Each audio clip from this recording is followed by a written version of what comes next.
Hello, Spinner94 here, and today I'm bringing you a Pokemon battle of my UU team versus some UBERS. It was a pretty good match. I had to actually really think quite hard. I haven't been playing a lot of Pokemon recently, I must admit. I have just been so busy with work, and a new game called ORAS has come out.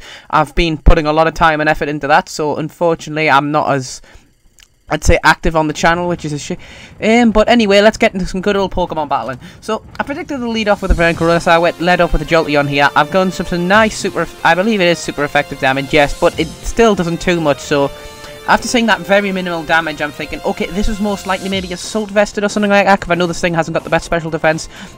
Lucky for me, it did go for Earth Power, so luckily I do get the Avoid and Levitate, which is excellent. So, in come this Hooper here, and I just want to Toxic on anything. There was no Poison types on this team, there's no Ground types, there's no Steel types, so Toxic on anything will be good. It'll slowly whittle down the residual damage. So, I wasn't too sure what this thing wanted to do to me, so I do switch into Mellow here, and of course upon seeing that, it's like, oh, this thing's got Magician, and it's going to nick my item. So, it doesn't do too much damage, but unfortunately this thing nicks my bloody item, which is a shame, and it gets a defense drop. It's a shame, because I believe it should be a defense and special defense drop. Hooper is a bit nasty. I believe it's OU now, I want to say. I must admit, tears do escape me, say comment down the comment section, but it is nice actually. The Sun and Moon, the new starter's been announced. Which starter are you going for? I am definitely going for Litten, I believe it's pronounced, the fire star. It's the first time I ever picked a fire star. I always go for the grass star, and don't get me wrong, I believe it's pronounced Rowlet is a really cool starter. I mean, grass flying is a pretty interesting starting type, but I must admit the kitten has got my attention. As I say, I do quite like cats, so that's going to be quite an interesting thing going with the fire type starter. And talking of annoying fire types, in comes this Victini here. I hit it with a Moonblast here, and I am going to switch straight out into Cresselia here. Cresselia is going to be able to take whatever damage this thing wants to chuck at me. I just go for a Recreate here, and I must admit, it does quite a bit of damage, but Recreate, really strong move, Victini, really good Pokemon, so I was quite happy with that. And I'm going to have to speed this battle up quite a bit here, as, say, Victini might hit like a truck, but unfortunately Cresselia is just ridiculously bulky. I'm surprised this thing's still UU, I must admit. But hit me with another V-Crate, get some more special defense drop. I'm going to just be able to chip away. So I decide, you know what, it's time for the Toxic Stall game. I mean, yeah, I don't think this team's very stally, but I'll admit this Cresselia set is very, very stally. You've got Toxic, Thunder Wave, Moonlight, and Psychic, just for some attacking edge. And I really want to get some PP ups on this thing, just try and do more Moonlights. So, a bit of Lefty's Recovery and Moonlight. It is going to make sure I'm able to bulk out this Victini, and it is going to keep going for V-Crate, which is a shame because it means I'm going to be taking a lot more damage. I'm not going to be able to recover as quickly as I would like to.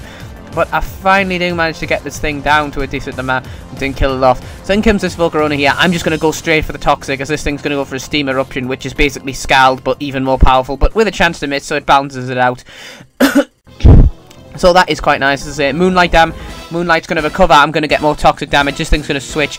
It's actually going to switch into Mew here. I do get the Moonlight off, so I am nice and recovered here. But I haven't got many Psychics left, so I do what Psychic does, just very little. And seeing that he withdraws again, because it's going to be the stall game. So in comes Xerneas here. I must admit, I'm panicking, because if it's a Power Herb set, I'm pretty much knacked at this point. So I go for the Toxic instead of the Thunder Wave, just for that residual damage. But yet again, I am just able to bulk all of this out. Dazzling Gleam's going to come through again. I'm going to get another Psychic off, so 2 more turns, I reckon I'm going to be able to kill this thing off. Goes for Dazzling Gleam again. I've run out of Moonlight at that point. I live on 3 health and get some Lefty's Recovery, as I'm finally able to kill this thing off. Thank God for that. So, after all that, I am able to eventually, you know, whittle down a good chunk of his team. But unfortunately, I do lose Cresselia, but Cresselia at this point... After all that, I am able to eventually, you know, whittle down a good chunk of his team. But unfortunately, I do lose Cresselia, but Cresselia at this point, I've ran out of Moonlight, I'm pretty much dead. Plus, I am able to switch in safely to Mellow here. And Mellow, of course, is going to be able to put in some great work here. Got Mellow is the backbone of my team, but Cresselia was nice to have on there. It's a bulky team. Bulky teams do go good, but I must admit, the battles do get incredibly long. So I'm probably going to focus more on double battles and team battles. I must admit, I'm enjoying them a bit more than singles battles, but with Sun and Moon, hopefully I'll be switching back to the original. So if you want to challenge me to a 6v6 battle, sorry guys, I'm just not into 6v6 battles at the minute. It's maybe, as I say, Sun and Moon will rekindle my joy for that, because of new Pokemon and all that. Just, as I say, it's not going to be as much on the channel, which I know is a shame, but anyway, this battle, I'm finally able to finish it off. Thunderbolt here, got rid of this Lagamaster, is going to go down, thank Christ for that. So Rayquaza is going to come in. I know I'm going to be able to outspeed, but I'm not enjoying this too much, because I say this thing could Dragon Dance, this thing could EQ. it's most likely Dragon Ascent, and this thing mainly just likes to lock itself into Choice Band and Dragon Ascent, I mean. So I am able to Volt Switch straight the hell out of there, so I do predict Dragon Ascent here, as I take a massive risk and go into Bezuso here and hope that Christ this thing I got Earthquake. And luckily for me, my prediction is right, as Dragon Ascent isn't going to do too much, even though Rayquaza is ridiculously OP, but I do resist that a lot, being Steel Rock type, thank God. As it's going to get some lefties recovery, he's going to withdraw, fearing Ice Punch or something like that. I could go for a Thunder Wave, but he just switch into Volcarone here. As I'm going to Mega Evolve and say Mega Angron design, absolutely love it. Just big bulky armored soldier. This thing is Bezuso incarnate. So I'm going to get some poison in there. I'm going to just switch the hell out. None of these things. Water moves are going to hurt. Fire moves are especially going to hurt. As Overheat is going to income on for Alligator here, and that's doing a nice chunk of damage. I was wondering whether it was worth going for a Dragon Dance here, but then I remembered Earth Power, so I'm going to go straight for a Crunch. Kill this thing off for good, get it out of the way, and see what he switches into. So he's going to switch into the Rayquaza here. That's Dragon Ascent incoming. I'm not wanting to switch just in case this thing has Earthquake. So Dragon Ascent is going to come down, so I'm thinking maybe Choice Band or something like that.